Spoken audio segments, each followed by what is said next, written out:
Hey, good morning, everybody. I am so happy to be here. It's first of all, I have to give thanks to a very special person, which is Vanessa Bobb, and you know, I have to shine a light on her and her introductions and her campaigning and her, strength of bringing all the communities together on special educational needs and inviting me forward to this group today. So that's my first point. A little bit about me. I am a cognitive behaviour therapist, and I can explain what that is later on.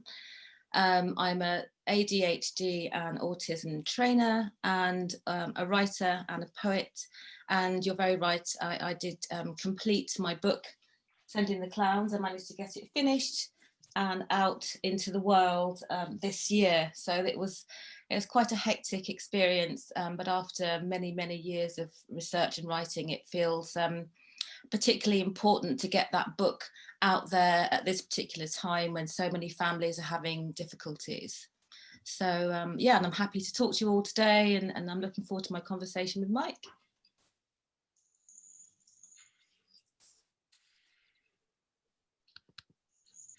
I can't hear Mike. Tell us a bit about your cognitive behaviour therapy and Yeah. what that means and how Yeah. that works with people. Yes, yeah. Okay, so that's something I've been training in the last year, but actually before that, unofficially, before I knew the official clinical title. And what it is basically is looking at, as human beings, how our thoughts can impact our behaviors. And what we think is what we believe, and how we build that sense of belief influences everything we do in life. And it's particularly interesting with young people who may think that they're a bad child or a naughty child, and actually just working on those thoughts, on those cognitions, we can help them and empower them to think more positively about themselves, and over time change the way they interact with the world around them, with their parents, with their teachers. So for me, it's a hugely powerful resource, particularly for young people who are struggling with their identity. They may have a diagnosis, and a lot of young people I meet don't like the label of being autistic or ADHD. And so using and applying the CBT practice, I can help them feel more positive about themselves and who they are, and change their beliefs, and then, help them move on with their lives. Fantastic. It sounds brilliant. Does that CBT also work for adults? It does, it does. So it is a therapy that's actually clinically by NICE, the National Institute of Clinical Excellence, recommended for adults in a whole range of issues like depression and addictions, and stopping smoking or fear of flying. All of those things can be treated by CBT, but the therapy I'm looking at is particularly adapting the adult therapy to children and young people. And then I've drilled it down even more to children and young people who are on the autistic spectrum, ADHD, or neurodiverse. So I'm looking, really sort of honing it down, and helping, doing the thing that I'm most passionate about, basically. Okay. So, Suzy, two things. I'm going to ask you a bit more about this book in a minute. But why did you choose this path? You said it's what you're really passionate about. Why? Yeah. It's funny because I often think that things choose you, and this definitely chose me. And when you have, I call them destiny pointers. Over time, things keep popping up, and you think, oh, that looks interesting. What's that all about? That sounds interesting. And then before you know it, you've actually found your tribe and found what you love to do, and you do it in such a way it doesn't feel like work. So my previous life, my previous career was marketing and advertising. So very much about how we behave and respond to advertising and those sorts of messages. So it wasn't a huge leap. but I wasn't massively passionate about making money for corporates. And, I worked in pharmaceuticals. It's all a bit dry.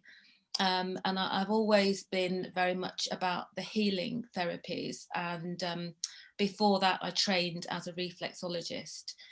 So I've always been a healer at heart. And, there's always a point in your life when you have to do what you're called to do. And my point was when I had my son and he was diagnosed almost 9 with autism and ADHD. And yeah, my whole life changed. And I've very much had to change gear in my career and look more at what was more important, which was my family and my son. And then through that, it grew into looking at different therapies and thinking about how we interact as people and how we look after each other. And that's the thing that I found that most worked for me and is most applicable to my life and what I do now. Sounds incredible. Thank you, Suzy.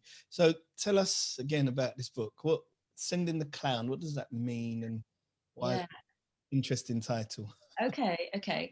So SEND stands for Special Educational Needs and Disabilities. That's the kind of acronym that's used in the teaching world.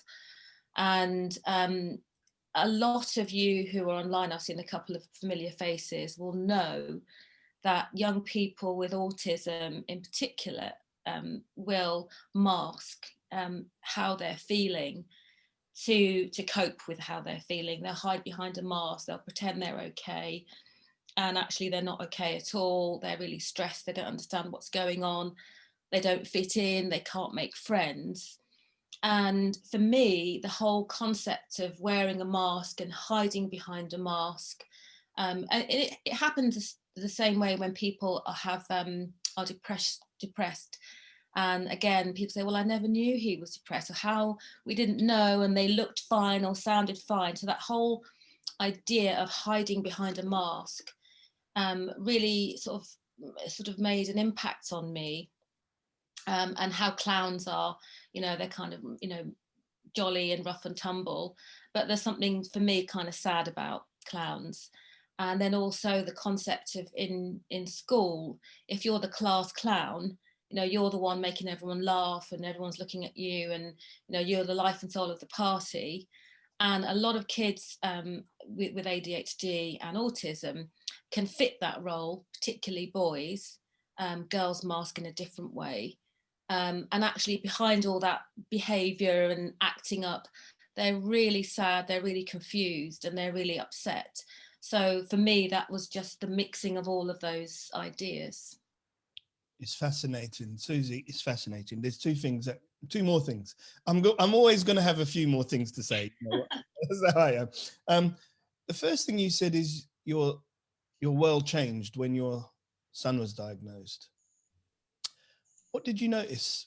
Was there behavior change? Was there something that you observed as a parent that made you think, or was it teachers that referred? Or tell us a bit about that. Yeah. Okay. So for me, okay, clinically, a lot of young people under 5s can show signs of developmental delay from when they're about 2 or 3, not reaching all of their main milestones, development milestones. But for me, everything, I didn't notice anything in particular. My children are 12 years apart, so I'd kind of forgotten a lot of what happened the first time. So, and your children are different, so you don't always expect the same levels of development in every single child. So no, there wasn't any particular thing that stood out for me at home. I mean, when they were childminders, they'd say he talked incessantly. I wonder where he got that from. And he was very, very busy, very chatty, and into everything, and like, very very lively personality, but no real what we would call challenging behaviours. And the interesting thing is that that's how it can present with some young people, absolutely fine at home, and it's when they start school all the fireworks go off. And so that was very much our experience. And I think it's because, you know, home is safe. Home is generally safe for most people if you're lucky, and you have a sort of routine and a pattern. So even with the autistic traits, they don't necessarily come out until they go to school. And that's why I wanted to know what's happening at school with all these cases of autism, what's going on. But at school, you've got a system that is hugely stimulating. You've got all these kids, different personalities, different teachers. You know, there's so many sensory stressors, and you know, all the social interaction that you have to do, and the rules and regulations.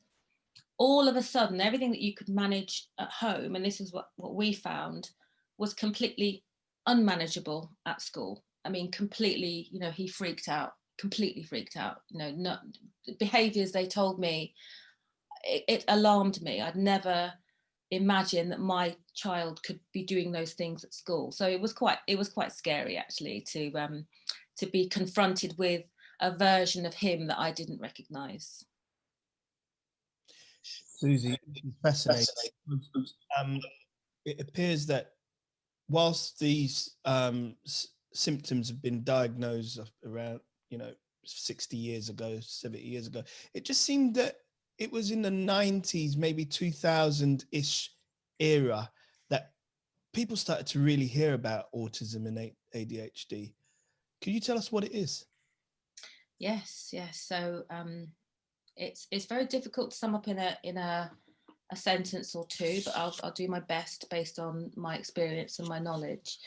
So autism, or the autism spectrum condition, I call it condition rather than disorder, is generally the way an individual experiences the world around them. And that experience is different to neurotypical experience in three main ways. The first way is social communication. The second way is social interaction. And the third way is things like rigid interests or repetitive patterns of behaviour or movement or that kind of thing. ADHD, or attention deficit hyperactivity disorder, or it used to be called years ago kinetic disorder, which is to do with movement, which makes sense if you think about the hyperactive aspect, or ADD, which is the attention deficit disorder, without the hyperactivity element, is generally it's also a neurodevelopmental disorder or condition, but it's from a different tree, a different pathway in the brain. So it's more about the lowered levels of dopamine in the brain. So, but both of them together are neurodiverse, so different types of brain wiring in a nutshell. Yes, this is fascinating because I reckon we had around 1,700 kids in our school, all boys. Mm-hmm. And this wasn't really diagnosed back then. Mm-hmm. I'm not that old, but it wasn't really diagnosed back then. And I reckon there was a lot of kids who had this, and we just thought it was just, if the class clown, you just think he's the class clown and it's all right, he's cool. But there may have been some hidden things taking place. So how does a parent, where do they start? How do they identify these issues? Because I'm sure it's different for each child. And I know parents who have absolutely struggled to get an assessment. So let's assume then, Suzy, your child gets an exclusion letter and you're absolutely shocked as to why. And like you mentioned, that's not my child. How do you correlate ADHD or autism with that exclusion versus your parenting experience? What do we look out for?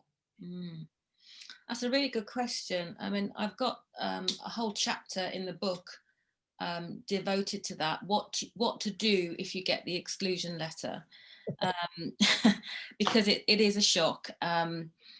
I certainly didn't see that coming, and my son was first excluded, believe it or not, age 6, at primary school. So that's quite a shocking thing, when all your peers or their friends are getting, rosettes and stickers and everything from school, and your kid gets a letter of exclusion. You think, your first response is, what have I done? What have I done wrong? And I think particularly in our community, I mean, weirdly, my mother, well, not weirdly, my mother, my late mother, was a teacher. So she was a curriculum advisor. So she went up through the ranks and was advising, sort of an HRM advisor on the curriculum, which is a whole nother topic. But her response was, again, why did you let it get to this level? So again, I had my own guilt. She was on the guilt trip. Well, what are you doing? And instantly we still have this feeling of the school must be right, and it's very worrying, because at this point, age 6, I had no idea that behaviour might be caused by a neurodevelopmental condition, and there was no sort of communication about this. It was all about, well, does he go to bed on time, and are you giving him enough breakfast, and very personal, critical questions on my parenting, which is, ask any black mother. It's like, what? So it was really very, very distressing, and it took a long time. I mean, it wasn't until he was almost 11 till we got a diagnosis, and with hindsight, a lot of that was delays in the system, and also not really believing what I was saying. So they even would speak to various schools, would speak to his childminder and say, well, how does he behave at the childminder, and things like this. Because I was saying, no, he's absolutely fine at home. No, I don't have these issues. He's not throwing himself around. He's not doing all of this. But the issues are so big, because you're very much one person or two people against a system, and it's very much a case of who seems to have the most credibility in that dialogue. Is it you and your partner, or is it the school, the teacher, the Senko, the head teacher, the other parents who are all saying, oh, he's disrupting our class? So it's very difficult to challenge when you feel that this whole system is against you, especially if you're not exactly sure what's going on. So one thing that I did, and I'd recommend other parents do, I asked to go into the school and observe and see what was going on myself. So I took a day off work and went in and sat in his class. And I'd recommend, some parents say that they're not encouraged to do that, but there's no real reason why you shouldn't be. It's your child's school. So I would recommend that you. Were you shocked? When I went into school, it was really interesting, because it was very clear, and the teacher told me afterwards there were 4 children who already had diagnosis. So this is in primary, this is in year 1. So there was quite a high level of noise and tension and stress, and 3 other kids were clearly in distress, let's put it that way. And he was kind of bouncing off what was going on. So he was trying to sort things out and getting stuck in, and then not knowing how to manage it. So the atmosphere was quite intense, and but I could see that by my very presence, he felt reassured, and he was much calmer than I expected. But I could see how, without me being there, he would have got really tangled up in the whole thing that was going on. So it was very, very useful for me to go in and see what was going on. It's fascinating. Suzy, there's an assumption often made and an association that this only or majority seems to affect Black people. Is that true, or is that a false representation? Is it something to do with diagnosis? Tell us what your experience is. Do you mean autism, or just the exclusion aspect of it? Autism. I mean, no, it's a newer developmental delay that affects all people of all races. So, Vanessa has worked with, Chinese, British Chinese families, African families. I've had people in my Happy in School workshops who are have come in hijab, and they're really pleased to say, "Oh my God, you're leading this session," and they're very pleased to see someone of color, doing the session, because they say that, that the women in hijab, they're also having these issues in school with their young people, boys and girls. But they were very reluctant to talk about it to school, and they were very much sidelined.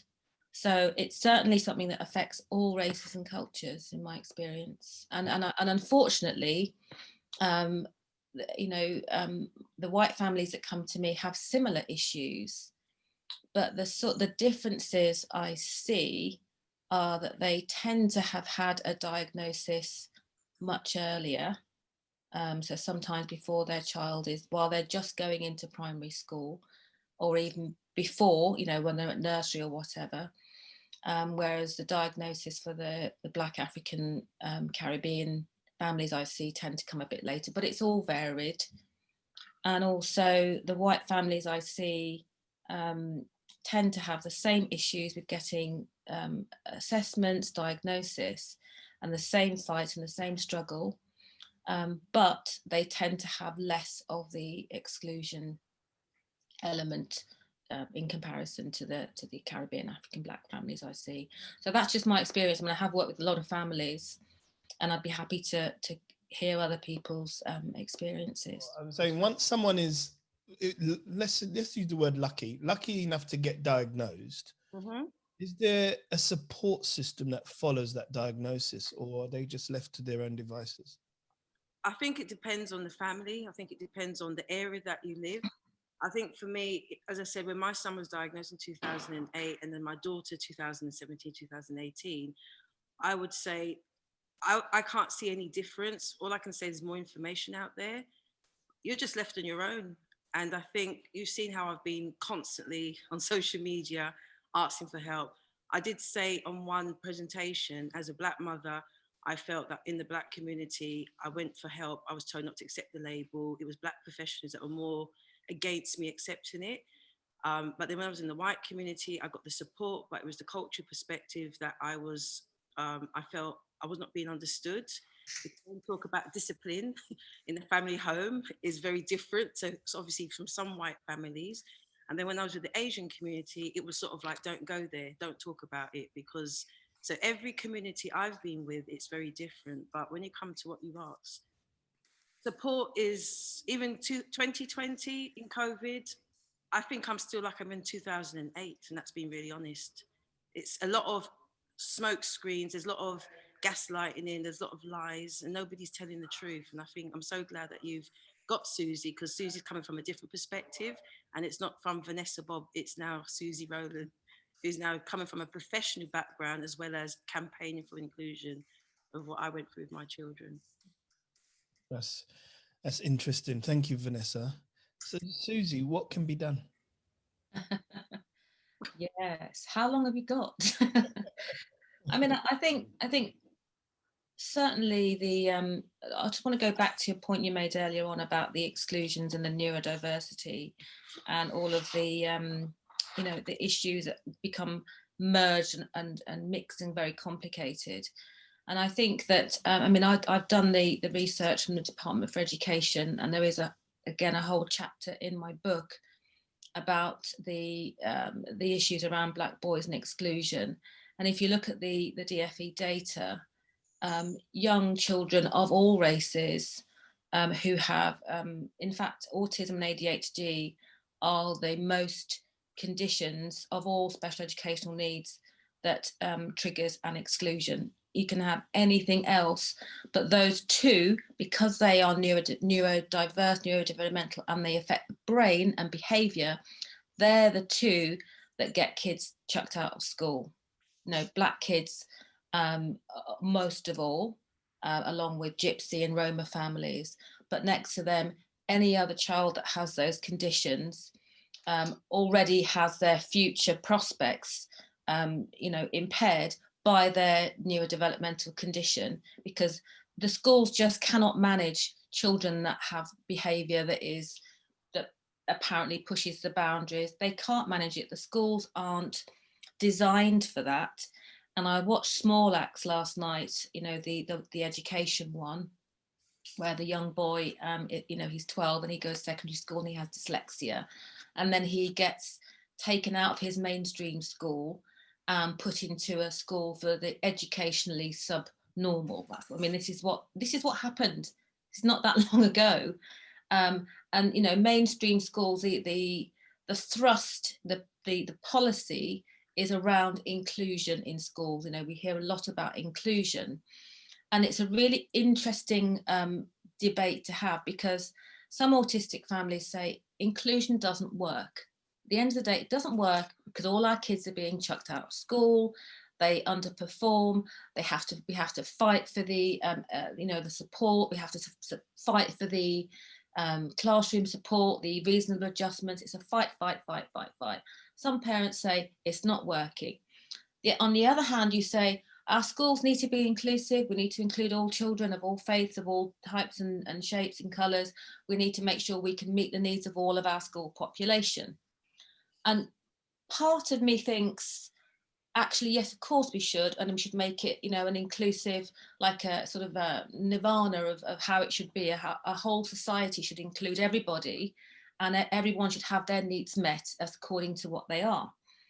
But I suppose the reality side of me thinks, but it's not working, because our children are being damaged, because on top of their neurodevelopmental issues, they then develop mental health issues, and such as anxiety and depression. And then you get into the whole issue of school avoidance.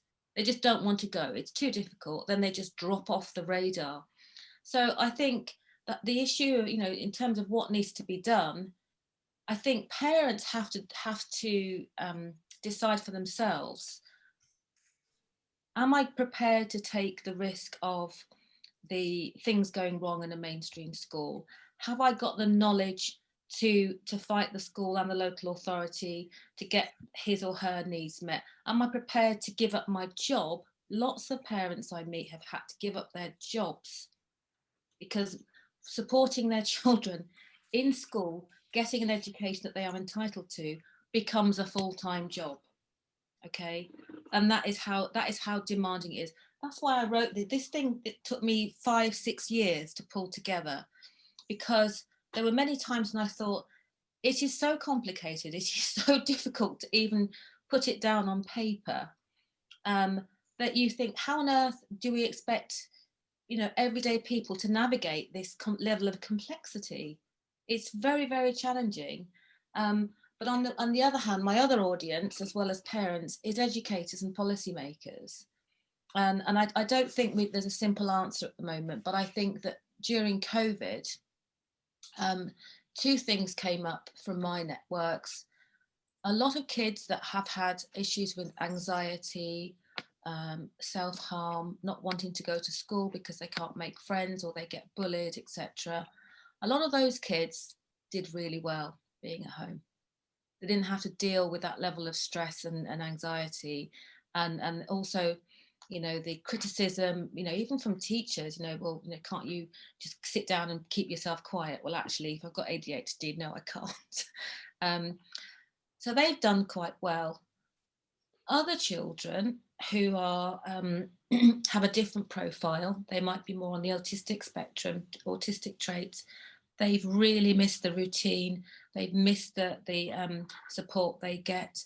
The support has been, even the law changed during the COVID period in terms of what young people were entitled to get from their local authority. It was, you know, as a basic level, what we can do. We can't guarantee we can meet the same levels as needs as before. So it's been a really mixed bag, and I think it's going to continue to be a mixed bag until there is major policy change, perhaps, because it's not working. A lot of people are very struggling, but we know about this whole issue, and I think that the first step is to keep talking, keep sharing information, keep supporting each other, and just, you know, be really clear about, you know, what are your priorities for your child. You know, do I want them to have an education at any means, or do I want them to be well adjusted and have good mental health, and then we'll work out what they do as a career later on. You know, you kind of have to make a decision and pick your fights, really. It's not easy. It's commendable what you and Vanessa and others on the platform do. It is a fight, especially as you said, some have to give up their jobs, and it's tough. I've got one more technical question, and then I'll open it up to everyone else. This one is, what about the adult who's in their 30s, 40s, 60s, who's gone through education, worked hard, achieved a home, do all of that stuff that people think are important, and deep down they possibly think they're autistic, or they've got ADHD, or they've got Asperger's or something, and they've managed? Is there a way that they can get tested? And is it important too? Whoa. Yeah, that's a very interesting question for me. I think that to get a diagnosis for a young person, you know, up to 25, because the EHCP takes you through your, you know, from 0 to 25 at the moment. It's very important to get a diagnosis, because you will need that support during your education, and, you know, your learning and all of that, your early years, your foundation to get you through your early adult life. As an adult, if you suspect that you may have autistic spectrum or ADHD yourself, it's a really interesting question, and I suppose it depends on what you would need the diagnosis for. For example, if you needed help at work, or, you know, additional support for yourself, or do you just want to know so you know how to manage your strategies, etc.? It's a very personal thing, and you can go through the same diagnostic process as a young person, but you know, it depends on the level of impairment to your personal life. I mean, if you're, you know, a lot of people with ADHD can be very bad with money, for example, or very impulsive, have addiction issues. You know, there's a whole whole scope of issues. It's a personal choice for the adult. So I'd say think carefully what you want the diagnosis for, and how you think it might help. If a parent identifies some behaviors that may not be preferred, is their first port of call with the school, or with their GP, or to private practice if they can afford it? What would you suggest the route to be? And I think the first thing is to identify what those behaviours are, and, you know, keep a record of them. Are they happening at a certain time? So is your child particularly distressed when they come home from school at the end of the day, for example? Which I've seen that happen a lot, and it tends to be the overload they've had to deal with at school. They come home and completely, you know, collapse emotionally, in whatever format that takes. And that's a really interesting one, because if that's happening at home as a result of how dysregulated and emotional they've had to be to cope with a school day, the inference might be, well, what did you do at home? What did you do to make them so distressed? You know, because it's happening at home, so the assumption is it's something that you're doing at home, where actually it's a response to what's happened in the day.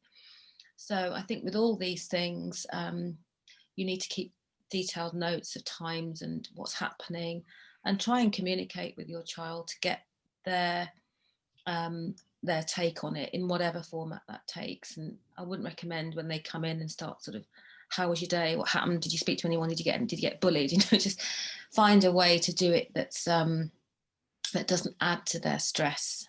So, you know, maybe look at picture books together and have a talk.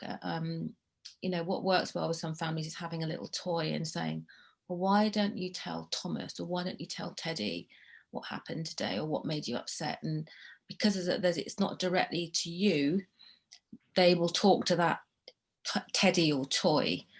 And that's because even at a really young age, children don't like to upset their parents, so they tend to hold things on. Even really young children, they'll kind of hold things in, and not to upset you. So you might want to try a different way round to get them to actually open up to you. So that's the second thing. And then I think really you need to, you know, under 5, they're probably still under a health visitor. So get an appointment with the nurse, you know, at your GP, and to discuss it. And then they might want to contact the school to say, well, can we have a readout of what's happening? You know, but I think that you need to be proactive, and I think that's the key message here, is to be proactive, to be engaged and concerned, and just, you know, just follow your instincts. I think most parents are really good at that, and remain calm, because you may get a bit of blame put your way, or you may feel defensive. You know, particularly if you're on your own or you've got lots of other problems or other children, it's easy for you to feel that you're being got at. So I think just try to stay calm.